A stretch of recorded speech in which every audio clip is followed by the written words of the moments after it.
Invader's king tonight. He's hooked, his brain is cut. He's hooked, his brain is cut. Space Invaders. Space Invaders. Space Invaders.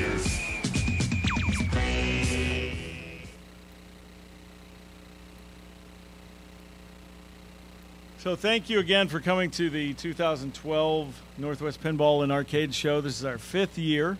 And if you didn't get one of these when you came in, make sure you get one before you go out. These are free souvenir guidebooks that tell you about the speakers and the vendors.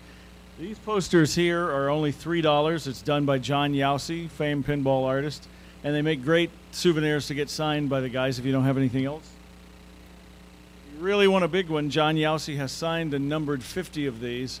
And they're for sale at the raffle desk, limited edition. So also some match sets. If you didn't get one from Greg Ferris last year, you can pick up a match number set. So right now I'd like to introduce you to a guy who came to the show last year at our invitation. He had never done a seminar. And Jim Schellberg said, you know, we've been asking him in Chicago for years, and he never has done one. How did you get John Popadiuk? And I said, I asked him. And I guess he wanted a trip to Seattle. I don't know. So this year he said, hey, can I come back? I had a great time. So please welcome with some new information on some new pinball developments in the last year. Who would have thought a year ago we'd have this many pinball makers? John Popadiuk.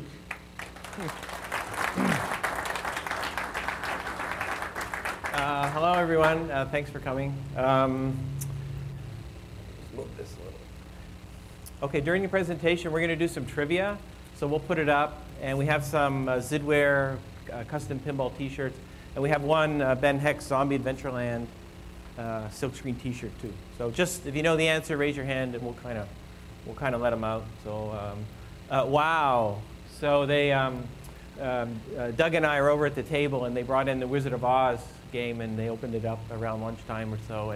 And I haven't been that excited about a new game from another company for a long time. So it was really nice to see it. And the stuff on YouTube and that this week didn't do justice at all to the work they've done. So it was pretty amazing. And big thank you, obviously, to Jerry, Mike, Byron, Chris, and Todd. And Todd makes me look short in photos.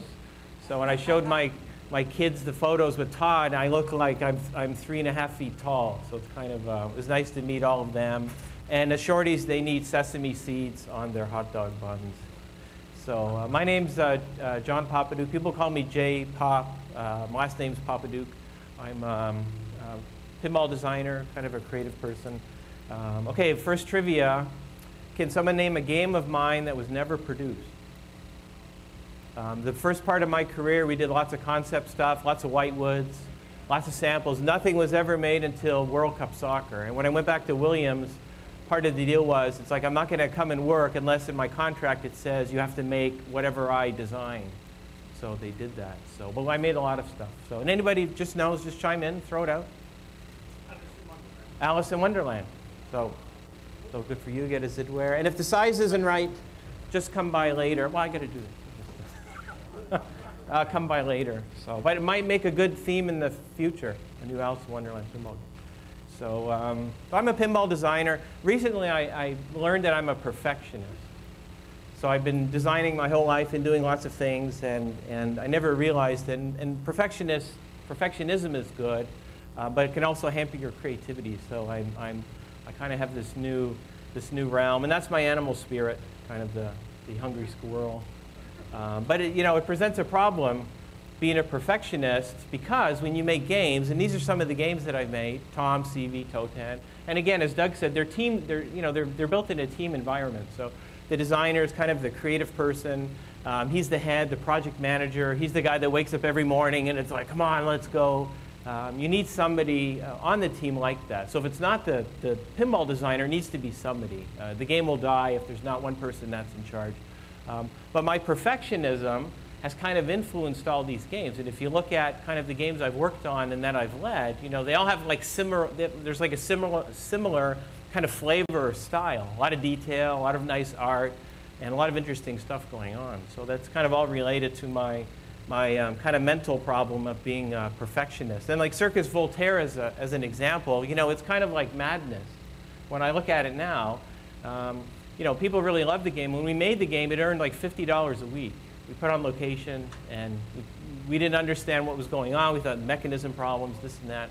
But now when you look at it, it's really kind of crazy if you look at the design, the artwork, you know, the ramps and neon and you know, all this type of stuff. But again, you know, through the perfectionism, through just my ability to kind of weave this stuff out, you get this kind of pinball madness kind of going on.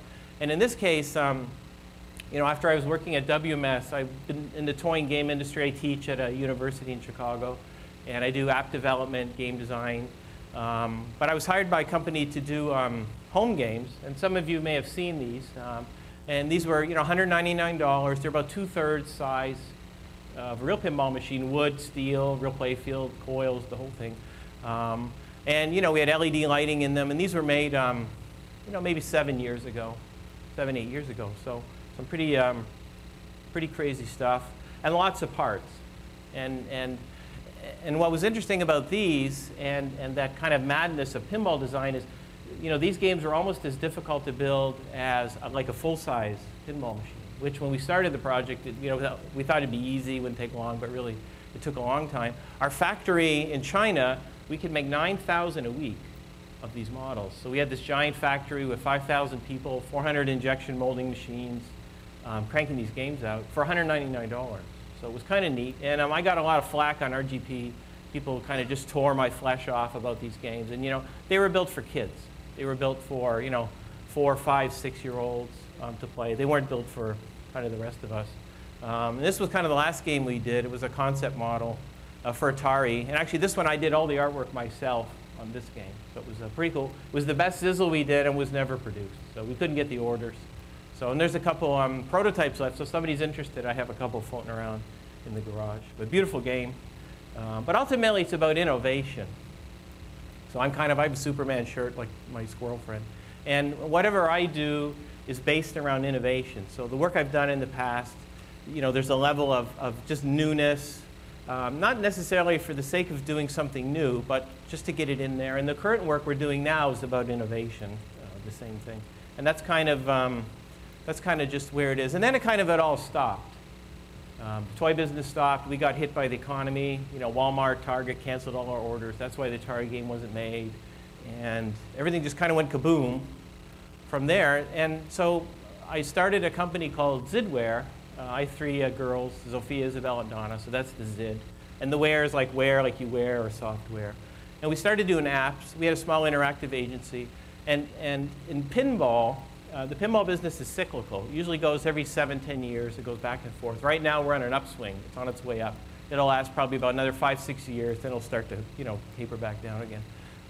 So pinball designers, creative people that were in pinball, usually you find something else to do. So right now, a lot of us are busy doing pinball because pinball's hot. But you know, 5 years ago, there was only one manufacturer with only a small crew. So there's just not enough jobs for everybody. So you have to go do other things. So that same philosophy to innovation, new ideas, you know, I took into my company. And of course, we, you know, I have to do pinball. So we did a game called Pinball Wizard. We got the trademark, so we own the Pinball Wizard trademark. And we did an iPhone app. And it wasn't the best iPhone app, but it was the first one that used the full screen for the playfield. It wasn't a 3D like a Zen. They do all these kind of funky things, which are cool. So, you know, I was pretty proud of it. It took about 5 months to develop. And we had, you know, probably 150,000 players worldwide playing it, which was kind of neat. And it was kind of a retro 70s type game. And I learned a lot about kind of pinball design. But after a while, you know, the old pinball kind of stuff started creeping into my work. And as I always tell people, you know, pinball designers, pinball developers, you don't stop developing just because you're not maybe at a pinball company. It's always kind of in your brain. So after doing this, it was like, you know, why can't I make a full-size game out of the iPhone game or somehow get them to talk? Take the kind of the old pinball world, the new pinball world, and kind of put them together in some form. And so this has been, and I talked a little bit about this last year. This was kind of at the end of my talk last year. And I wasn't doing any of this stuff that I'm doing now.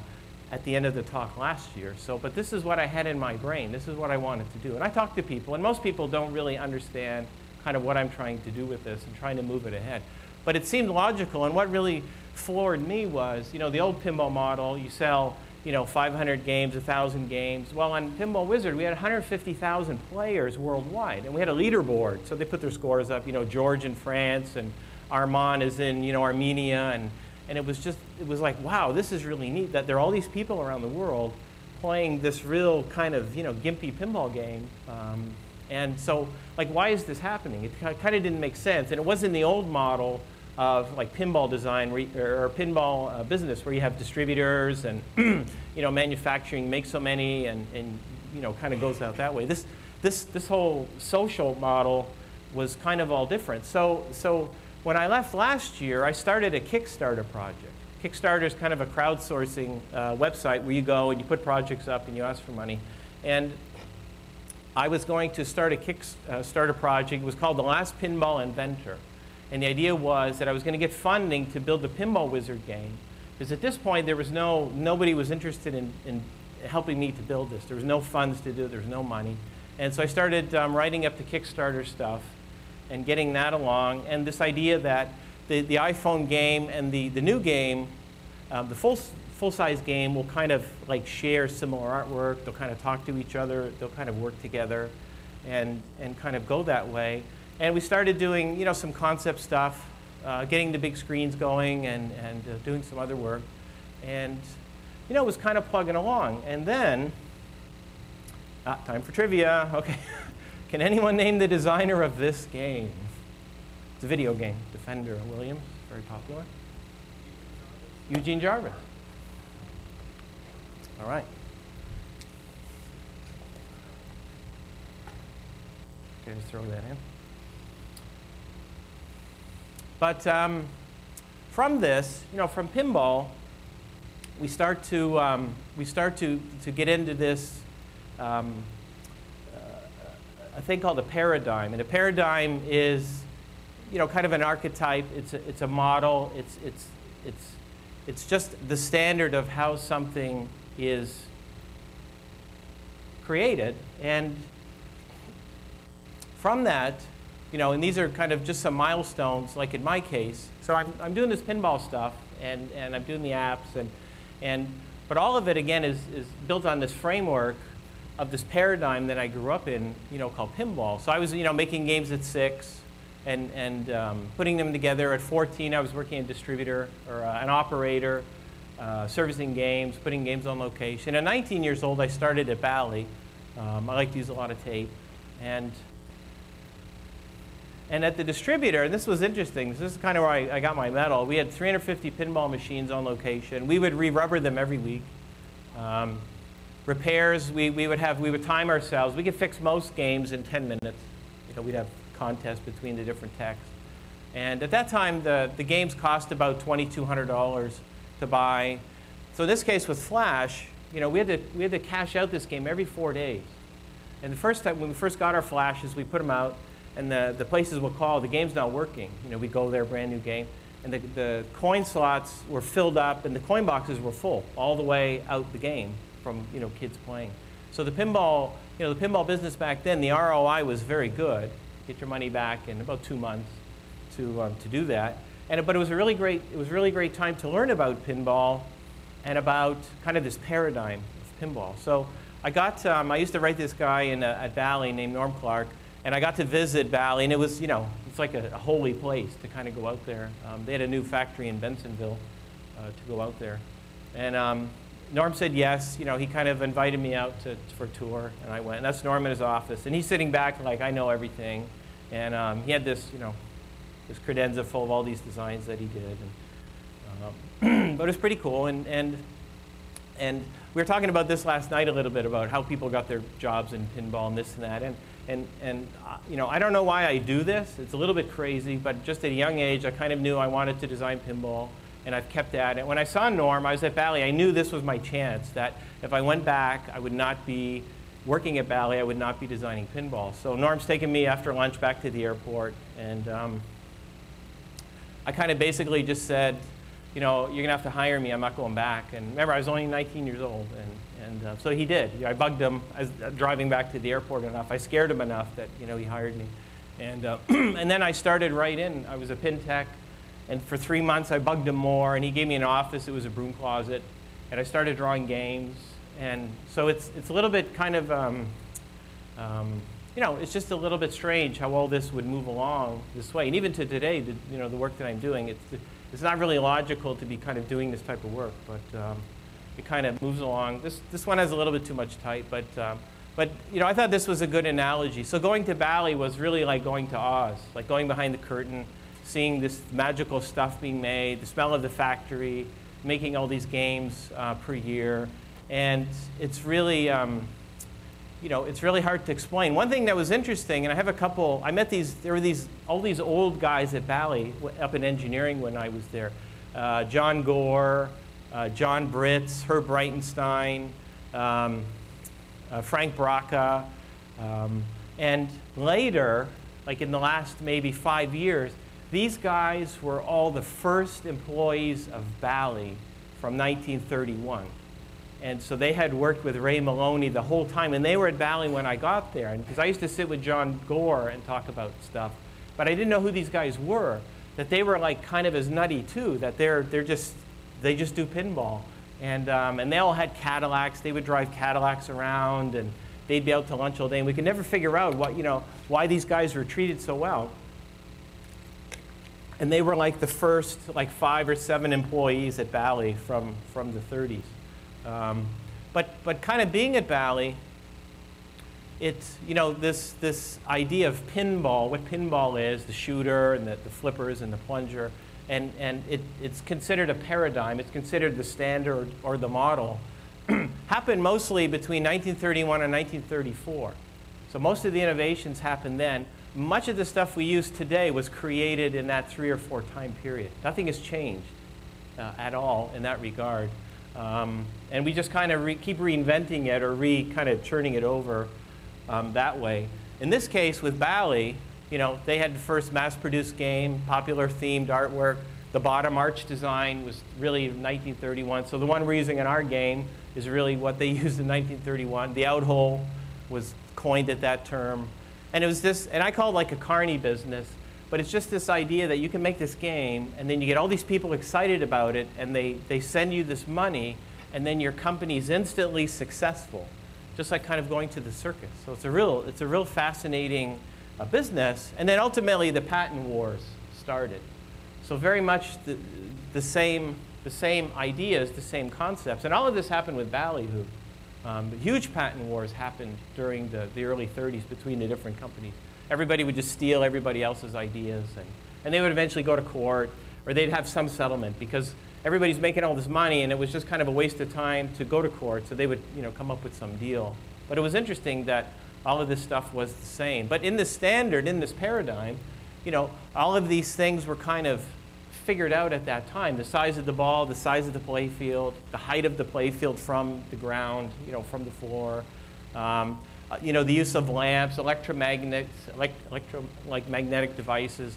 On Twilight Zone, they had the magnetic flippers. Well, there was a game in I think 1933 called Wiffle Zip. It had exactly the same thing. It had magnetic flippers. So it's not, and we got a patent on that at WMS and all of that. Score indicators, you know, the illuminated, you know, back flash, back box, you know, post gates, rubber rings, and obviously the game, you know, the play semantic and the ritual of pinball. You know, put the coin in, do the plunger, get score, you know, count it up, get a new ball. You know, none of that has changed in, you know, in kind of a long time. And it became the norm. So as a designer, you know, for me, this is kind of like my toolkit that I have to work in to go through these.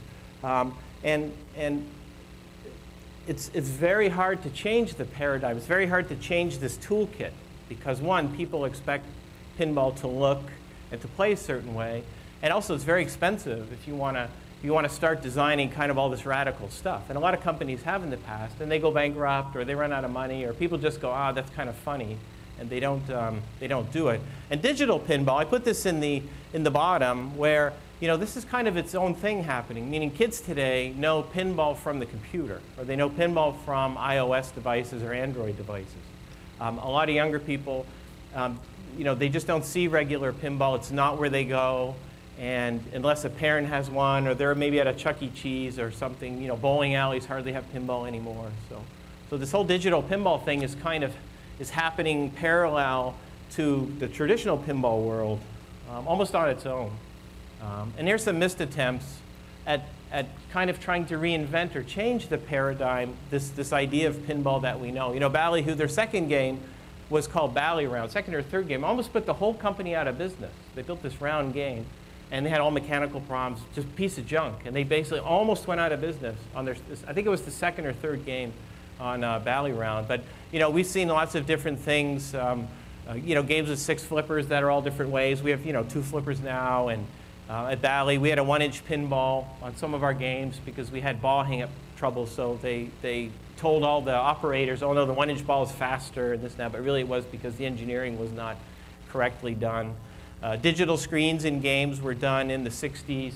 Games that looked like furniture. All these kind of goofy things were tried to try and change pinball to get people more excited to buy more games, but nothing worked. It kind of doesn't work. But eventually the paradigm, what we know is pinball today was accepted very early in the beginning of kind of our modern pinball business today, and hasn't changed much since then with all those ideas. And pinball became the game of choice. So in this game, Kelly pool, if we had a Kelly pool here, it's about the same size as a regular game. It has a back box, it's illuminated, the height, the ball size, scoring gates, a lot of stuff is very similar to what we use today. And obviously this was the state of the art at that time, and the games today we have are kind of different. But there's something, we could shift in the paradigm to change that. And through innovation and invention, you can affect something to push that out. And I think that's happening now in pinball. We're going to see a paradigm shift, and it's already happened, and it's going to move forward. And basically, it's going to push pinball now out of the comfort zone until the new paradigm, until this shift kind of can hang on from there. And this was probably the biggest shift, something that makes sense. Pinball really didn't change much once the standard stuff was put in until about 1948, which was about 15 years later, 13, 15 years later, the invention of the flipper. So the ability of the player to control a device, to push the ball back, to add skill, to do that. So just think, that took over a decade once the first standard was kind of put together. But John Gore, I used to sit with John Gore a lot. He was up in engineering. He says otherwise. He used to work at Chicago Coin. He said they had a game with flippers on it in the late 30s, around 1938, 39. And he said nobody kind of knew what to do with it, meaning they had these games, and they had these games with flippers, but it was so radical, it was so weird, because they were used to just pinball the way it was, that it never went anywhere. And he said really the stuff that happened after the war, 1946, 47, 48, was really based on earlier, kind of earlier stuff.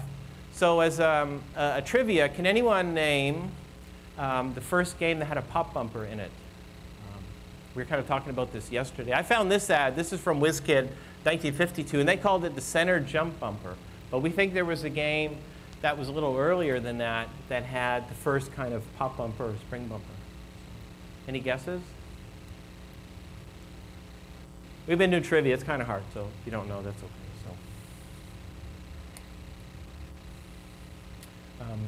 But basically, so all these innovations in pinball, we've had a lot since actually the late 1800s through Montague Redgrave and his stuff, and through the game called Bagatelle. So hundreds and hundreds of innovations, hundreds and hundreds of things have happened, but the paradigm has only kind of locked in few cases that are separated by decades from there. And interesting enough, I just realized this yesterday.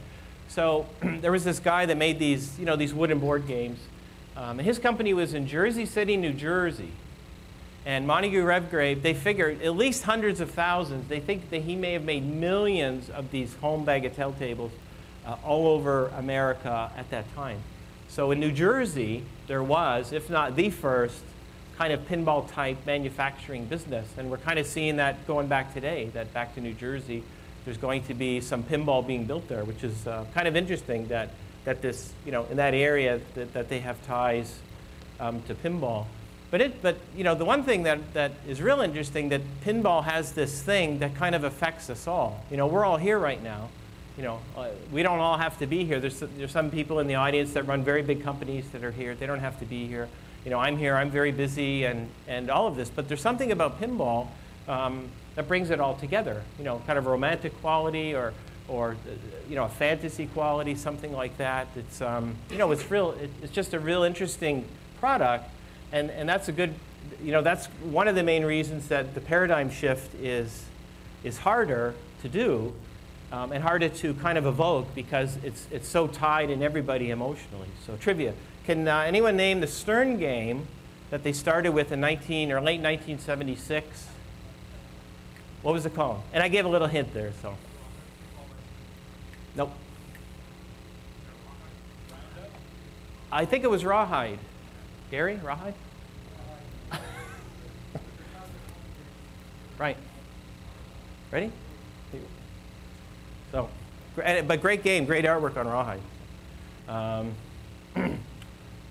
But part of the reality is, we've all kind of gathered to play pinball and renew friendships, innovations. We have new innovators. We have Jack, who's kind of starting his pinball thing, which is kind of like a lot of work. But this paradigm, within it all, we have this ecology of people, of emotion, of space, of all of these different things. So why would you want to change it? Why would someone want to innovate and reinvent? It doesn't make a whole lot of sense. In this case, this week, something monumental happened. Meaning, there's a gentleman had a company, and they're building these games, and they went to this huge kind of public venue, and they presented this game full of innovation and ideas, and it's kind of like the hammer of Thor has come down. And in this case, the DMD, the dot matrix display, is kind of gone, meaning that it was part of the paradigm, and now with this work that's come out, it's kind of gone.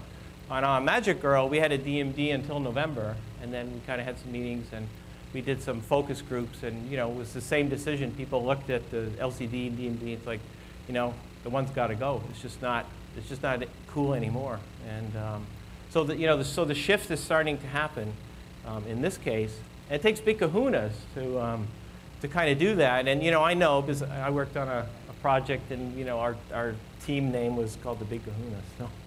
So it's pretty amazing. It's pretty amazing stuff. But ultimately, this shift has kind of happened. And I almost compare it to, the analogy is that the digital screen is like the next flipper. So it's not like the flipper is going to be replaced, but we have this new element in pinball now that's kind of here to stay.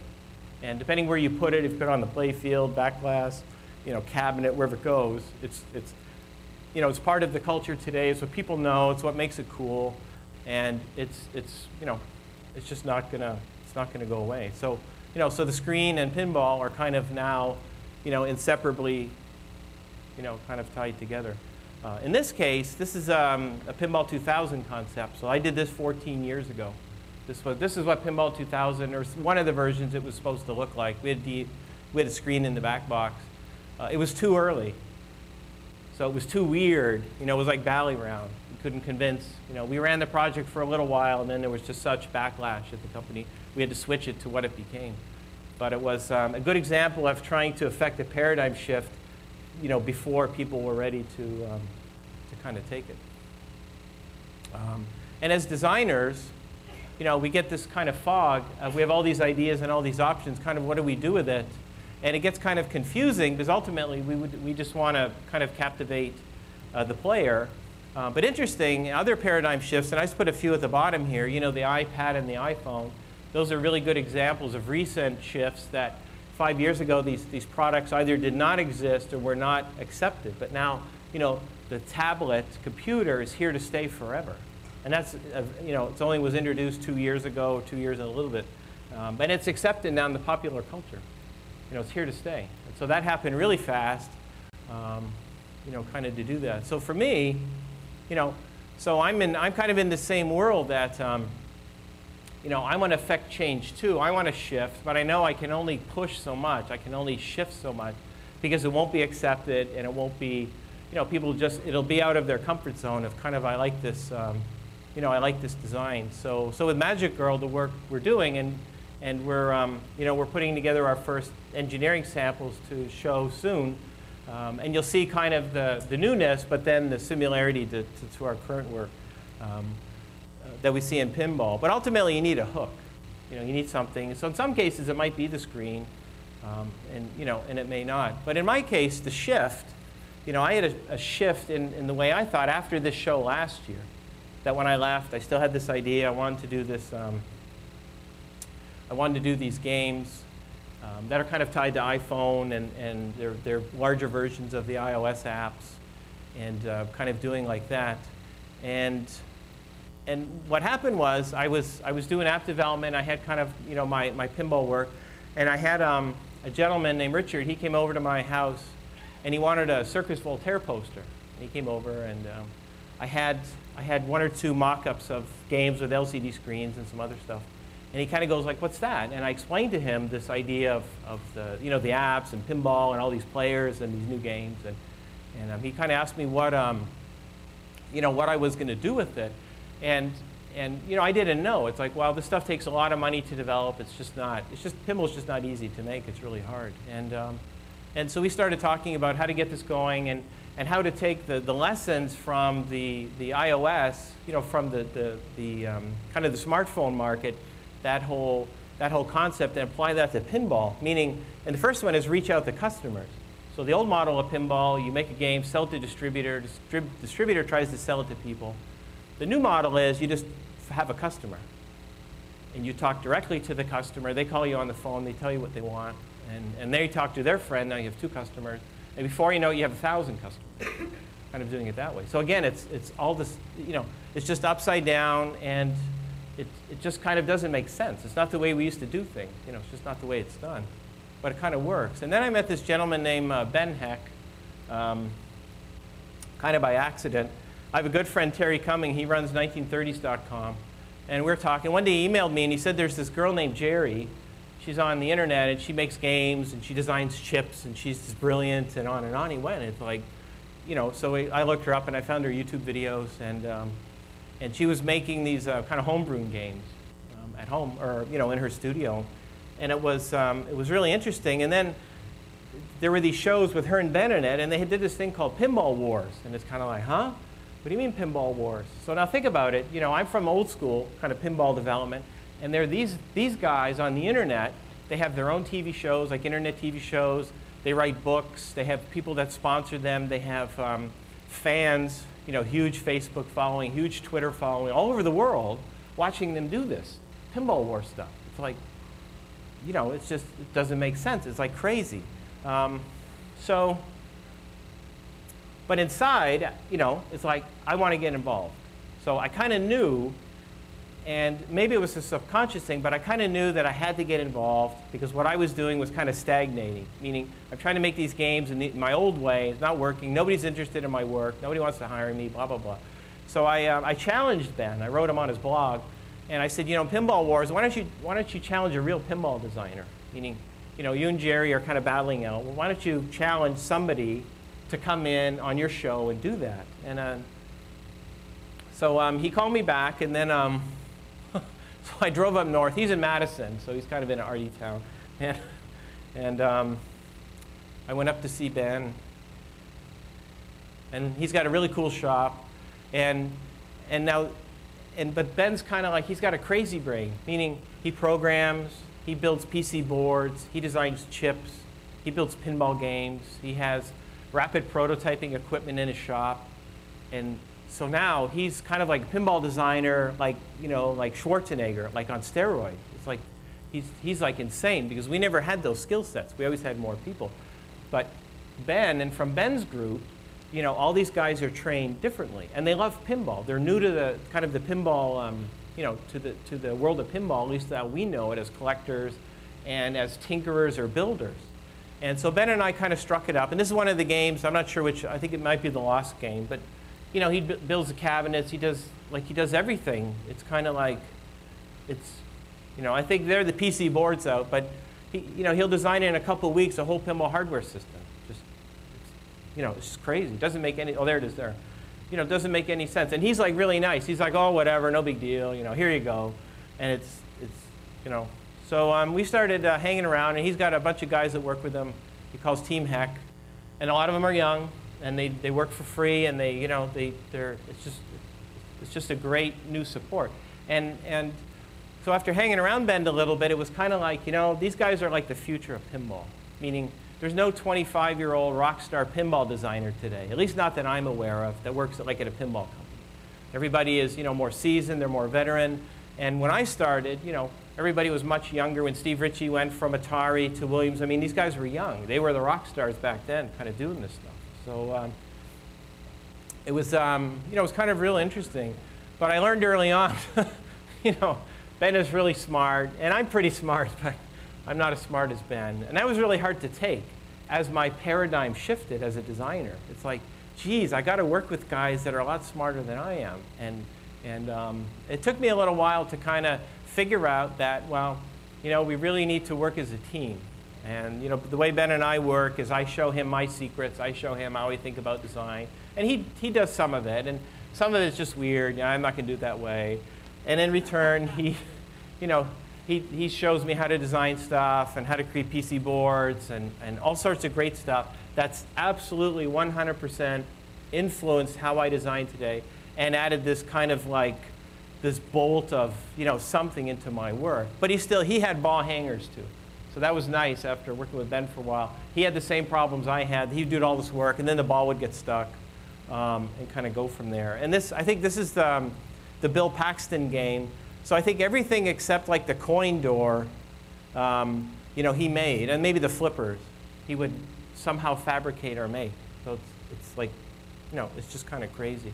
And we had kind of a connection too, that we both use the glue gun when we make pinball. We kind of hot glue our stuff together, and which is kind of neat. I'm a glue gun freak, so I'll make full games, the whole cabinet, everything, all at a foam core, hot glue it all, stick all the artwork on, and bolt in whatever, and drag that around. And he kind of does the same, not kind of to that level, and go from there. And we both like Ed Wood, so which was kind of neat. So we'll watch a little bit of this, but so it was kind of neat. So Ben turned out to be kind of a kindred spirit, and then meeting Richard, where Richard kind of said, the way you're trying to sell yourself, to sell your games, okay, nobody's interested in that, okay? You need to kind of find a new way to work if you want to still do pinball. And the way I look at it is I'm kind of not done yet. I still have games, I still have ideas, I work 7 days a week building pinball, and I'm not done yet. So between Ben and Richard, they kind of revitalized, and remember, this all happened after I left here last year before we went with Magic Girl. So there's a 2 or 3 month period there of all this stuff kind of happening, which is kind of, just kind of doesn't make sense. And after working with Ben for a while, and we started the Magic Girl project, and the idea for Magic Girl was, people like magic, and could we do something that follows up Theater of Magic, but it's not Theater of Magic. It's different. A lot of people, when I'm not interested, you're going to make another Theater of Magic, and it's like, well, no, it's not Theater of Magic. It's a much different game. It's a beautiful game, and it's very innovative. So, but after working with Ben for a while, it was like I had this kind of corny idea. Somebody should make a game about you, and the idea came in, and we weren't going to make a game like this, although the retro games are good. So can anyone name, for trivia, any of the actors in Girls on the Loose? Any of the actors? There you go. I just read it on there. That's okay. It's a trick trivia, and you get the Ben Heck. It's only one, so sorry. Got to put an easy one in there. So we started working, but I've always wanted to do a game with Python. So we called Python, and I talked to him. He's in Chicago now again, and I never got to work with him, and his artwork has really inspired me, and he's very much like me. He goes back into pinball history, and he pulls up these great old kind of ideas, and a lot of his work, if you look at old pinball playfield designs, like artwork from the 50s and 60s, you'll see a lot of similar stuff to what he draws, so it's really kind of cool. And I talked to him, and I was, he goes, no, Poppy, he goes, your projects are too small for me. He tells me on the phone. I was so sad. And so we kind of, we were trying to get Python, and he said no, and we went on. But, games like Cyclone, Comet, I've always wanted to do an amusement park game. So we're kind of working on Magic Girl, but in my mind is this, I have to, we have to get something going with the band. We have to connect pinball, like my pinball, kind of with his group. We have to, we have to bring it together somehow. That's kind of where pinball is going to survive now. My world is kind of gone, or it's decimated. The pinball model I grew up in, there's this whole new thing happening. And something with zombies, and I'm not like a big gore, kind of blood and gore zombie guy, so more of like a retro zombie guys. And, just cool stuff. I grew up in the 60s as a kid, and, we had all these concept cars, and we ate at coffee shops that had like weird, roofs, kind of, and the ladies with the big hair, and they'd have the white kind of thing on. And I thought, other people would like that too. And because, a lot of people grew up at the same time. All the women had nice hairdos, kind of in the 50s and 60s. Nobody went out looking disheveled. The men wore jackets. So how could we put all this stuff together, kind of into a game? Cool lines. There's some architecture, cool neon, things like that. So, and as a designer, this is how I think. This is like a trend board.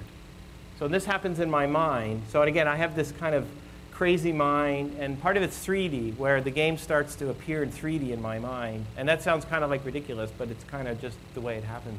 And all this stuff's coming together while I'm working at Ben's, working on Magic Girl. We're cutting play fields and doing different things. And we're doing Ustream stuff, and people think it's cool.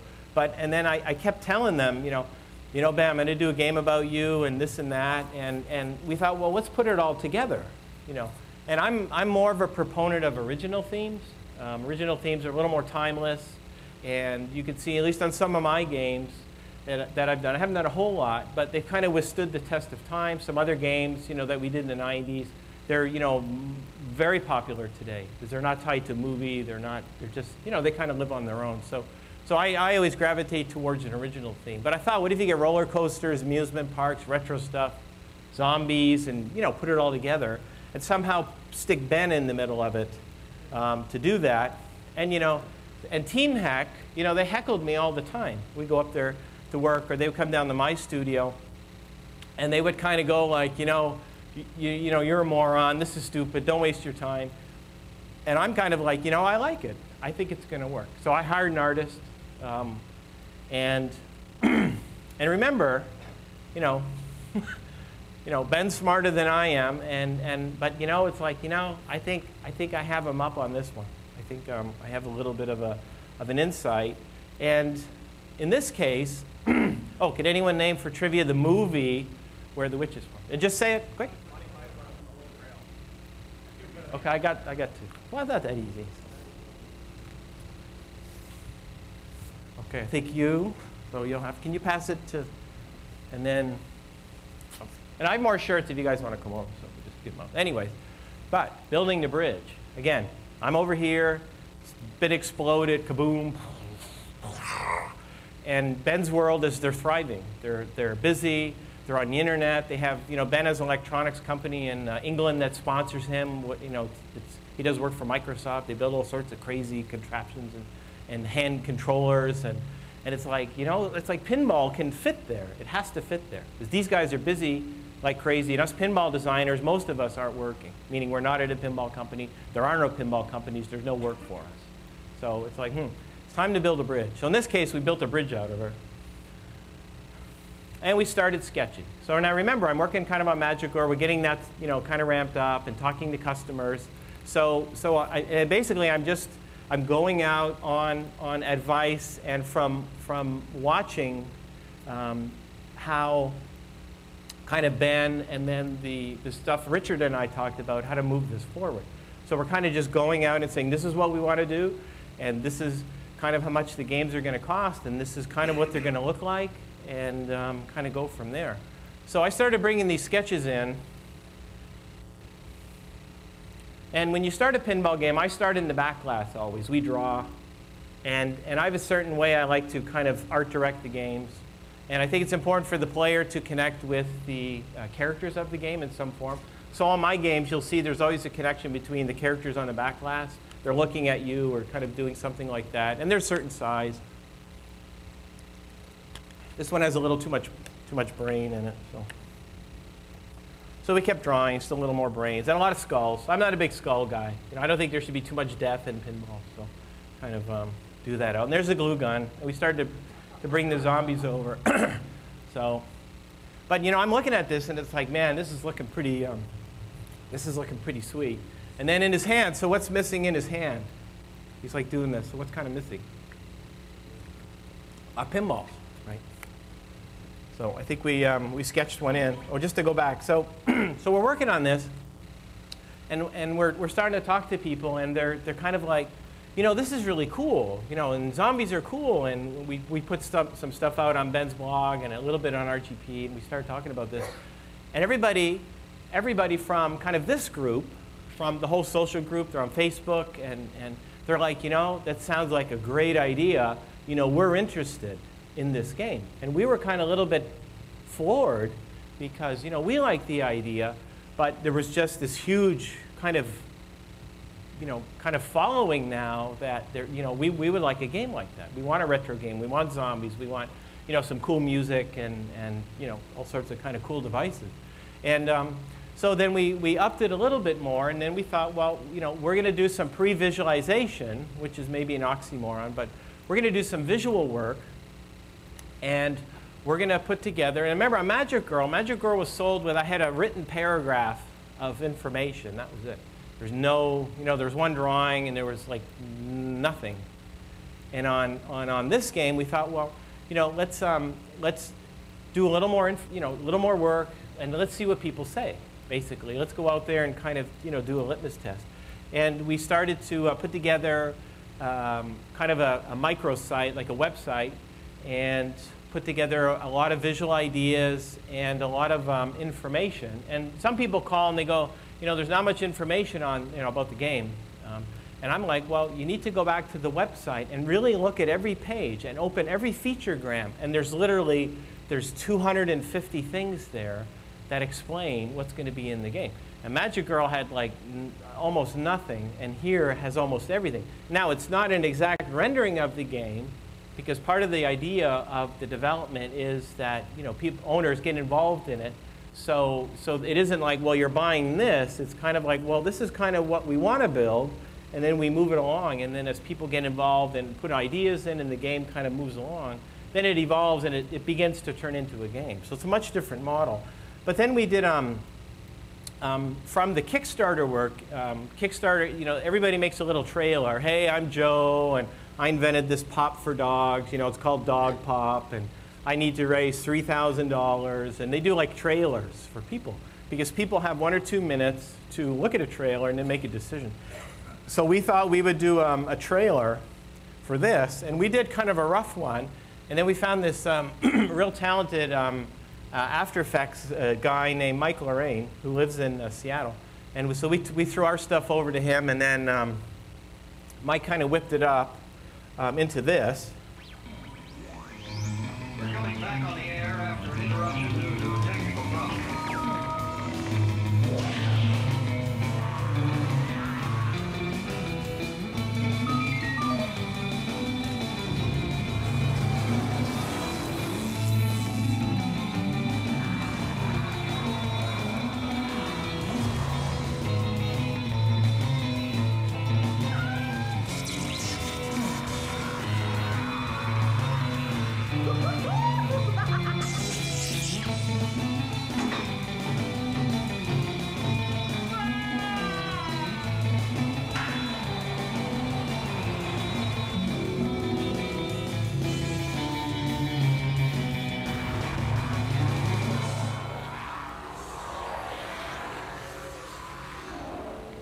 So we did this trailer, and the trailer was part of the site. And some of you may have seen it, and some of you may have not. It took us a little while to get this going.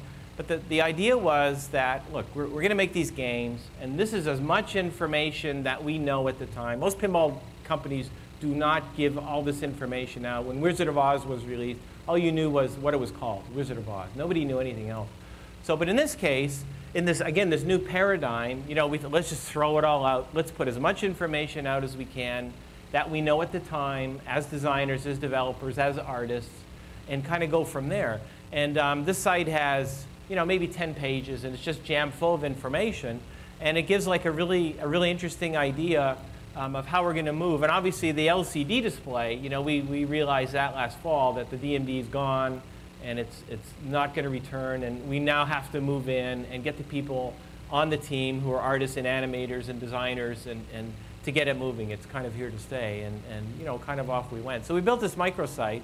And ultimately it was to get information out to say that, you know, we're still making pinball. It's a different type of an idea, and you know, we want you to get involved. And the featuregram, and you can go to the site and open these up. But old pinball flyers used to have a thing called a featuregram. I think Herb Jones created it at Bally, like in the 30s, where they have this information, basically sheet of different stuff to tell operators. And you know, that's what this is. So up here, I mean, way at the top, you know, it says like stainless steel rails. You know, so we just got those in last week. You know, we designed them in 3D and sent them on. They're really cool. So, you know, so that's an idea that, you know, what's kind of listed here is what's going to be in the game. And we don't know everything, meaning, but this is what we think we know, and this is what we're going to design towards. So it's a really helpful thing, and to give information and to go. But everybody kind of really liked this. We had huge feedback, literally in days after putting all this stuff out to do that. And one of the biggest things, and again, you know, none of this would have happened if you know, Richard and Ben had not kind of somehow gone into my pinball world. I don't think any of what's going on now would have been like zero, just, you know, not happening. But the idea of you know, 3D printed parts. So we've been talking with the people at My Robot Nation, and basically they have these giant Z-Core printers. They're $250,000, and so in this case, with the game, we're going to have there'll be some retro robot somewhere that you'll go to their site and use their online tool, and you'll design your own robot, and then when your game comes, it'll have that robot in it. So if you buy a game and you buy a game, you know, your stuff's going to be different. So as collectors, you're not just getting a game with a different serial number, but it's like the same game. You're getting a game that you help customize in many ways. This is just one way. But, and they thought it was really cool. And then they said maybe down the road, you know, next year, the year after, they would like to do a whole My Robot Nation kind of a game with lots of robots and stuff like that. But we started to take these new ideas, again, from this group, you know, from Ben's group, and bring them into pinball with this new bridge. And it's been real interesting. And obviously the LCD kind of is here to stay. In this case, we're putting it at the back where it isn't Circus Voltaire. We've changed the cabinet. We have a slightly edgier cabinet. We've changed some of the lines, the geometry to allow us to do this. And basically, it's at the end of the playfield. So it's beautiful, and it works really well. And it's real nutty, yeah. But it's kind of, you know, it just kind of works. And so in this case, again, we're putting out what we know. Joe, there's a comment there, wicked cool. Joe's one of the patent lawyers that I work with, and he saw the mock-ups. We did some mock-ups on Magic Girl, and that was his quote. So that's like really, that's not like a fake quote. He said that. He said, that's wicked cool. And it was like, okay, well, that, you know, that's a good comment. That's like, yeah, we're kind of heading in the right direction. And again, from the modding, the hacker world, you know, do-it-yourself stuff is kind of the way to go. And we're like, you know, do-it-yourself pinball kit hasn't been created or attempted in a long time, not since the 70s that Bally did stuff with Heathkit, like Radio Shack. And so we have versions, and we haven't sold a whole lot, you know, but, you know, people will get their Zombie Adventurelands in a box, you know, kind of when they show up, and then we'll go help them build it, you know, and kind of go from there. So again, it was things that were never done before. You know, the paradigm is shifting now. It's kind of going over to this different, model. But in all of this, you know, we were working. I had a smaller studio, and we were, you know, we were just kind of jammed in there, and we thought, well, it's time to move into something a little larger. So we've created I call it Pinball. It's a pinball-centric space, and it's much larger. It's just outside Chicago. And again, with this new idea, with this new paradigm, the idea of things are more open source, sharing ideas. We have friends building games, not so much coworkers. We do kind of a lot of hacking. We're trying to work in the open a little more. And this letting go of the ownership, which for me it's just a very strange concept, because we're used to designing, developing, getting a patent. It's my idea, and then the company owns the idea, and kind of off you go, from there. So again, all these new concepts, but this is kind of the new world, kind of the new world of pinball development. And I think, with Jersey Jack, with the work that they've done, they kind of spearheaded that the most, where they're showing the development progress along the way to everybody, not just the owners of the games, but to kind of everybody, and to do that. So again, it's real strange, but it's a real interesting way to work, and you get lots of feedback, and kind of going from there. So we started, packing up. Again, so we have these, we're developing these games. We have orders. We're kind of out of space. We have this new kind of business model to work in and to go. So we kind of ran out of space, and we moved. And so we packed up what samples we had, and kind of going from there. We have a new leg design on the game, so working on that. Packed everything up, and we have this our secret location outside of Chicago. That we meet you at the Starbucks, and then we put a bag on your head and we drive you around the corner, because I'm still having trouble with the open source part. Because remember, I'm a perfectionist, and perfectionists are, they're procrastinators and all these other things. So I'm still working on that to kind of let it open. Where in Ben's case, Ben on his blog, he puts up everything, source code, all his drawings, all his files.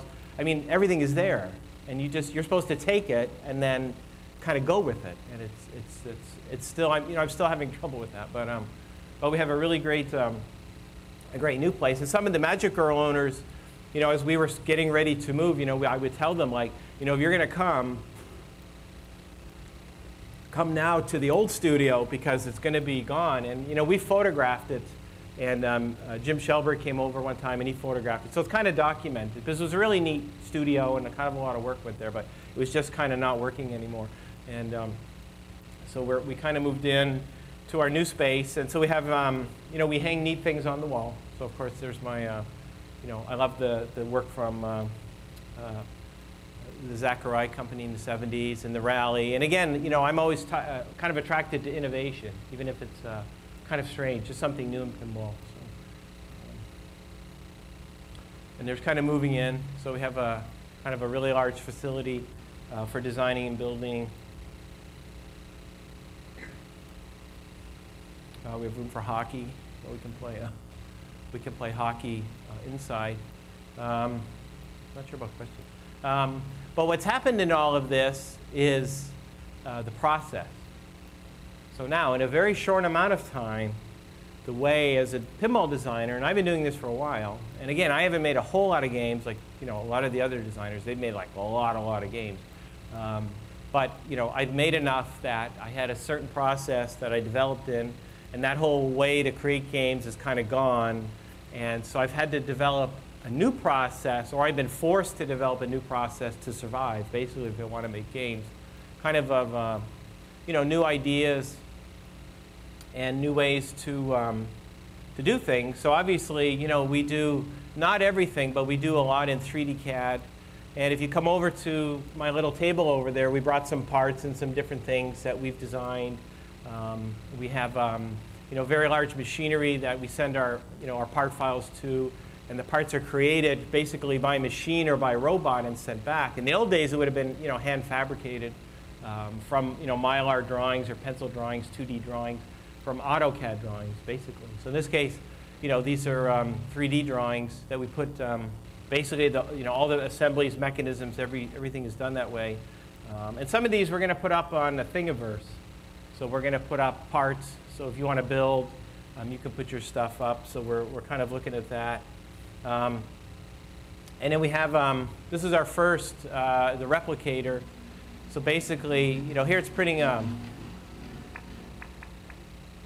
post. And I brought some stuff. And interesting enough, so I take my 3D files, and I call it the Pinbot, mine. But so now I'm building up, a like Magic or a playfield. And the old days, we used to use aluminum spacers to space off if you had a ramp. And now I print them, and I can style them now. So meaning I can choose the color, and I can I can kind of sculpt them, or if I wanted something decorative to space off my parts of the playfield. So again, these are like new ideas that, you know, we never built pinball that way before, but because of this this technology that we could do this. And this is really neat, and it kind of, with the servo motors, it kind of squeaks, so it sounds like R2-D2. So when it's printing, it makes, you know, like little R2-D2 sounds. So it's kind of but it's kind of cool. But in this case, I probably would not ever have bought a 3D printer if I've not been hanging around with Ben. And I always tell him that. You know, because those guys are so passionate about making pinball. They make pinball every weekend, because he does his TV show during the week, so he doesn't have time, and he has like other projects that he does. So here it is. And the bed on that, it's a heated bed of Captom tape, so kind of what they used on the space shuttle for, you know, some of their assembly. So there's a part. So we just kind of print up, and that's ABS, so it's real resilient. And you know, we've done all sorts of different figurative stuff, and it's amazing. So as a pinball designer, you know, we never built games this way. It was always slow. You go to a model maker, and they have to do this. And now I just set something up, and I have this mechanism. I need 4 spacers that are orange, and I print them out, and then I go put them on the assembly, put them on the whitewood, you know, on the playfield. And it's been real liberating. It takes a little bit more time. But again, it's added just a lot of excitement to the design process to kind of do that. And this is a good picture of us just kind of working together. This is at Ben's shop, and I call it open design or collaborative design, where, you know, in this space there's no egos. You know, obviously my world that I, you know, kind of was taught or apprenticed in pinball, you know, there's a lot of powerful personalities. Just a lot of stuff that you have to deal with as a designer to kind of get your games made. In this new space, this new design space, it's not about egos. It's about just building something. And it's totally the opposite that, you know, kind of I'm used to doing. So you have to kind of relax. And you have to kind of remember that, you know, these guys are doing it because they like doing it, not because they necessarily want to make money, or they want to be on the cover of the Pin Game Journal, or you know, on Ustream, or, you know, whatever it might be. They're just doing it because they love doing it. And they don't need to do this. And they could be doing something else on a Saturday or a Sunday. And we'll work from, you know, 8 in the morning till, you know, 10, 11, 12 at night, just straight through, and kind of just building, you know, kind of building stuff. So it's really nice. And they're, you know, they're respectful enough to listen to me, because, you know, I talk too much. And when I go to China, you know, they nickname me the man who talks too much, because I just keep talking, and they tell me to kind of like shut up, right? You know, because I'm always talking and talking. So they kind of put up with it, but it's real interesting. And in this case, ultimately, we end up with this serious product. So remember, even though we have all this kind of cool, you know, these cool tools, and we have the studio and blah blah blah, ultimately we're making a pinball machine. So, and again, because I'm a perfectionist, you know, and I've kind of been through the training at WMS. The way we made games at WMS was not the way we made games at Bally when I started at Bally in the 80s. It's 2 different cultures. And and you know, so the WMS training kind of just stripped off everything I'd learned before, and we got into serious mode, meaning, you know, we were there to make great games, and we were there to make games that earned money.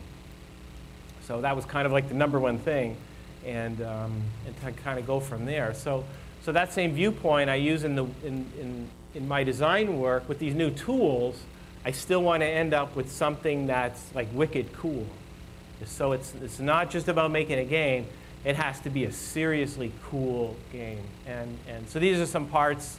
Again, these are a lot of the parts, a lot of decorative parts on the games we're doing are stainless steel. So it's not just kind of zinc-plated stuff. It's quality, heavy, and I brought some stuff here if you guys want to look at it. All comes out of 3D CAD, goes out to the metal house, and they have their big lasers and brakes and all of that to do that. And you know, in this case, our bottom arch, we'll have 2 or 3 color silk screen, and we're gonna have laser etched kind of holders for the card. So it just won't be like a hole where you put a card in. It'll be like a nice decorative frame that you kind of bump it all. But that philosophy kind of all over the whole game, that type of attention to detail. So, you know, and it's really cool. And it helps us in a lot of ways because obviously we get a quality part. And it brings back some of the way we used to design at NWPAS with heavy metal and the clank and just that whole, you know, kind of heavy metal feel of the game, which is, you know, people like that. That's kind of what they like. And ultimately, you know, everything is made here. So a lot of people call and they go, oh, you know, why can't you make the game cheaper and this and that? And, you know, we can make a $5,000 game. You know, we don't make a lot of games, but predominantly it'll have to be made overseas, meaning parts will have to come overseas, you know, from overseas play fields, perhaps some of the cabinet work, all the bracketry. And then we can get the price down. But then that's kind of, you know, I thought it's kind of silly because, you know, why would I want to send all that, you know, all the money and all the jobs there because it's kind of needed here. And so when people call or I'm interested in the game, it's too much money, I just kind of explain it. That's just the way it is right now. It's expensive, I apologize. But, you know, you're getting a quality kind of product, or at least that's what we're attempting to build. You know, plywood cabinets, no MDF, you know, custom legs, stainless steel, and just on and on all throughout the whole game. And you know, that's kind of where we're at. And you know, and I don't know if it'll get much cheaper, but again, the idea of this mass customization and this change in this paradigm shift now that's happened, you know, for me in the design part of it, meaning how I make games, but then also in the pinball world. Now with the advent of the LCD, you know, kind of things are just going to be different kind of from today on, especially after seeing the Wizard of Oz game. You know, I had to go to the bathroom after they set it up. It was, you know, I had not been that excited to see a game, and the GIs don't even work. I don't even think it lights up. So that's like kind of like doesn't make sense, right? But it's just something about that combination of what's been done is I kind of understand obviously how much work it's been to get there, and I also understand the kind of innovation through their management, through the leadership of the company to kind of get that done, and driving all the people on the team to do that. So it's really good to see, and I think ultimately it's good for pinball. It helps us all to keep pinball going, and you know, and those that got in at the lower price, you know, they're getting a good deal for, I think it was $6,500. So it's like, you know, I mean, that was a good score, you know. Those of you that got in, I don't know if you can get any now, but yeah, so that's, you know, kind of an update. You know, with the Magic Girl project, you know, we have owners under NDA, meaning, and part of it is that we're just working on some new ideas that we need time to work on before we show it. And also, you know, we don't quite know how to handle developing games for these customers because the customers are, you know, they're paying us money for something like the game's not finished. So they're helping us to fund the R&D, and they can come to the studio and help. But we thought that was the fairest way, not put too much information out, so they can watch development as it happens, and then it'll kind of come out when, you know, when we're kind of done. So, and we might change things up, you know, on future games. But again, this has been such a learning experience. We don't quite know the right way to handle it without offending too many people.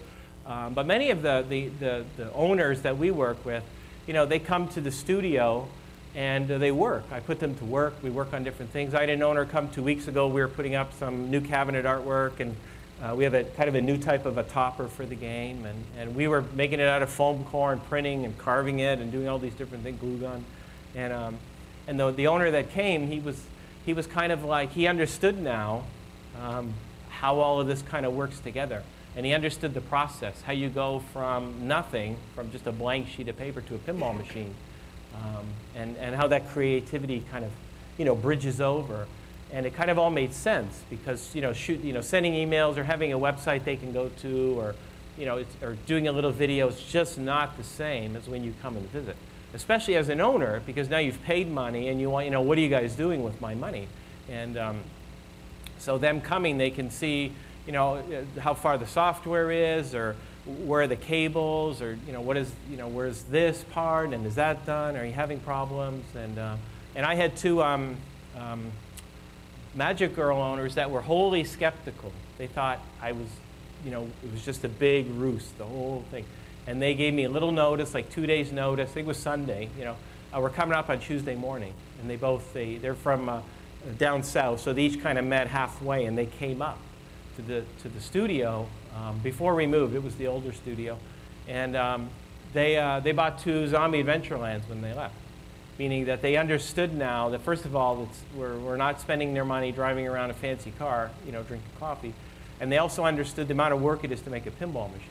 So it's a huge amount of work, and it's just not easy. It's never been easy, and to make great pinball, it just takes time. You need a talented team, you need good leadership, good management, you need innovation, you need money, obviously you need capital to do all this, you need manufacturing. There's just a lot of stuff you need, and then you can still get to the end and have a crappy game for whatever reason. So it's just not easy. So after visiting and seeing all this, they kind of understood, and I think they had a little more respect for me, because obviously they had some from just seeing the games that I've done, but I think they had a little more respect that actually this is kind of happening.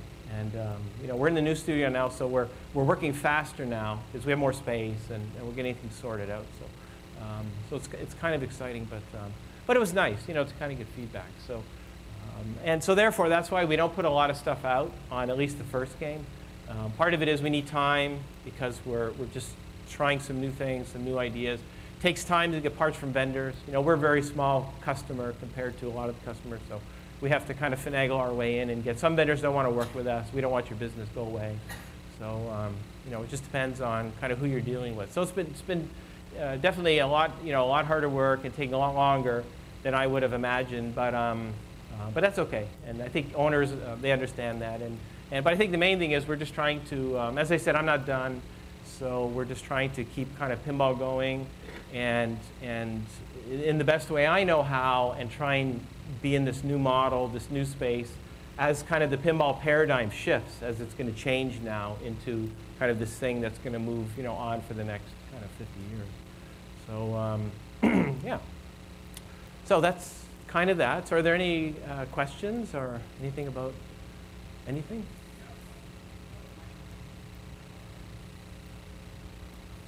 One more trivia question. Have you announced what board set you're using on the new games? Oh, and then we're using the P-Rock system on our game. So I've seen you on the board, but I don't know if you were actually using it or not. So,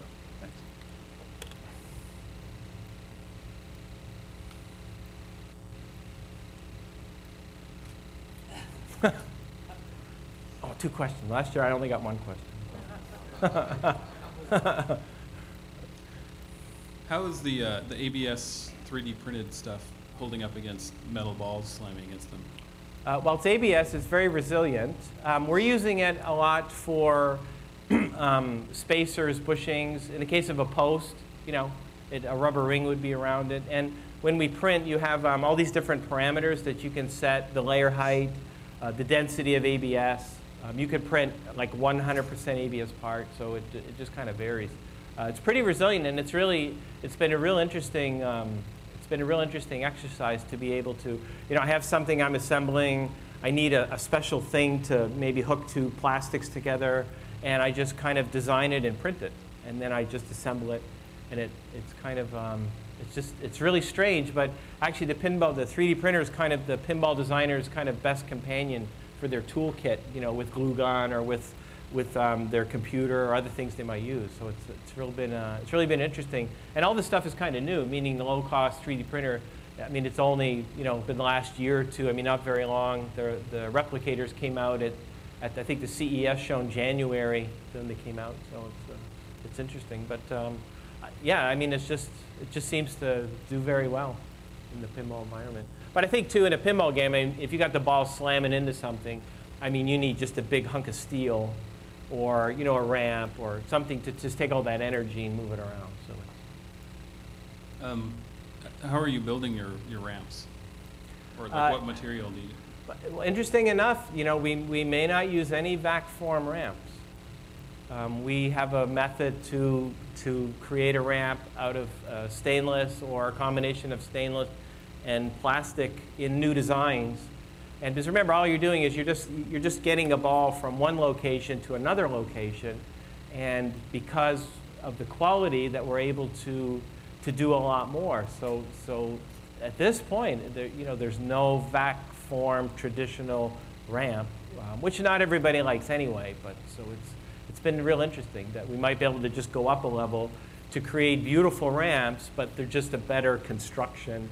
And again, because the games are custom, if they're a little edgy and a little different, it's okay, because I think the owners expect it to just be just kind of a notch up and cooler. So it's, you know, but again, it's been kind of a learning because we're using these new tools, which we never had before, kind of, you know, in kind of this pinball design world. So we're trying to figure out how to best utilize them, how to make them cost effective, and the time, basically, just is there just a good amount of time to design what you need, have them made, and, you know, have them tested. So. Thanks. 3 questions. Well, 4 questions.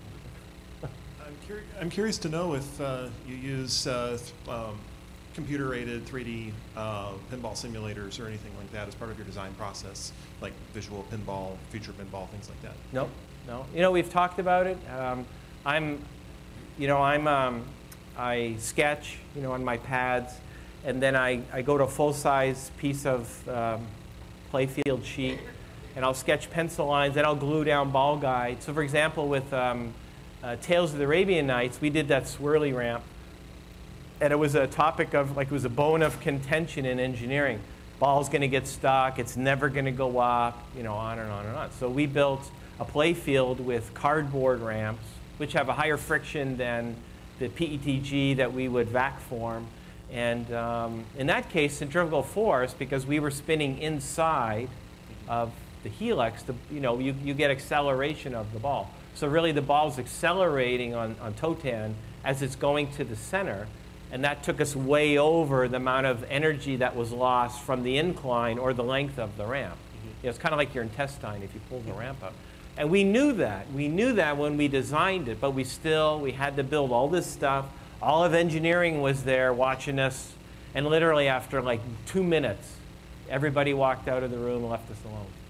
You know, but we knew. But in that case, it was just very traditional, cardboard, foam core, the glue gun, real flippers at the bottom, and just shoot it. And you know, Theater Magic was done the same way, Circus, Voltaire.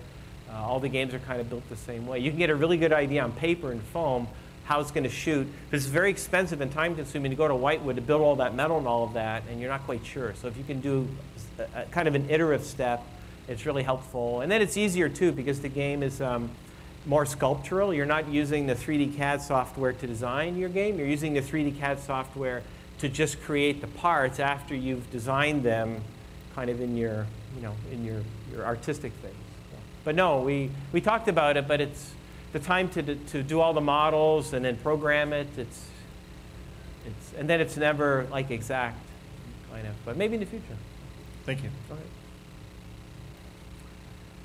I'm betting the answer is yes, but on Ben Heck, are we going to get the full source code for the game so we can hack it up ourselves and make our own rules and things? You know, I want to say yes, meaning... Go ahead, say yes. Yeah, you know, I think what it is, it's like the sealed version, so here it is, and then, you know, so once you change it, then you're kind of on your own. But, you know, a lot of people have asked for that. And again, that didn't happen over here. It's like, it just does not happen. It's, you know, you set a coil on fire, you got an issue. But interesting enough, that the idea of like an open source game code, so let's just say there's, you know, game 3, whatever it is, and it's basically all of you guys program. So our crew maybe starts it, we're going to do the cabinet, we'll do the playfield, we'll work together, but basically the code is all done by all you guys. And kind of go from there. And then get on the forum, get on the board. So, you know, Jimmy, he wrote a multi-ball thing, and Joe in, you know, Seattle, he did a whatever magnet, widgety thing, and John's going to mock it up, and then he'll do some video and do from that. So it's, and it may go that way. It may go that way to make the best games, and it may go that way to really bring the community together more. And then just figure out how to get the hardware out, meaning if you have a cabinet and all of that, how do you, if you want one, how do you get all that to put his code in, kind of like that. So, but I guess that's a good thing to figure out later. But yeah, it's kind of, it's kind of going that way. So I think it's unstoppable. So. Yeah, sort of, maybe, I'm not sure, yeah. So how many Magic Girls have you built? We built 19 were sold. We started at 13, but the vendors all wanted us to make 25 parts. So then we went back to all the owners and we said, could we bump it up a little bit? And then we're going to have maybe 2 or 3 prototypes. You need you need to build a couple games first from all real parts to make sure everything fits. And in the case of production, at Williams, we did like maybe 10 or 15 games. Then we did 200 samples. Then we'd go to production. So by prototype, the first 10 or 20 games should be very close.